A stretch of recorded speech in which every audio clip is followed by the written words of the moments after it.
NONEY district ki manung chana LEIBA Longmai part 1 da yum taruk taret ki Leimai Chekhairakpadagi Meeyam Meepainakhre mamang thakta Leimai Chekhairakpagi thodok khara thokiba laikhrabasu hokiba numit kharani asida nong kanna chubadagi hena chauna Chekhairakpadagi Meeyam adu Meepainakhibani TOMTV ki paumina Leimai Chekhairai hairiba imung sing aduga pau phaunabada thodok asina maram oiraga imung manung gi miyoi sing yumda ahing tumba ngamdaduna safagadaba mafamda hongdoktuna leinari haidi ningsingba yabadi nong kanna takibana maram oiraga Imphal Jirbam lambi gi tongan tongan mafam kayada chingning khairaktuna hauzik lambi faunaba yadana leiba mafam kya su leiribani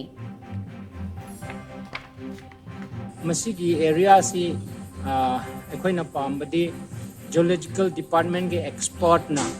study tawraga masigi area ke condition do actual condition do identify to bi bisipa mi maram di sakhiba sahi 1980s da so asidagi kilometer amam khai chalaga leiba jega du da chauna landslide thoki adu matung da sida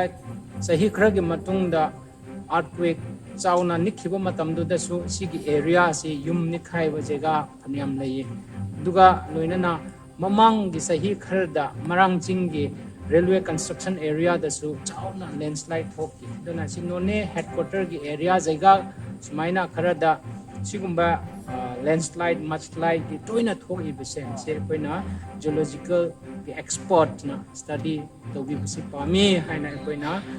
koi gi state government aduga concerned department gi pungning singsinjari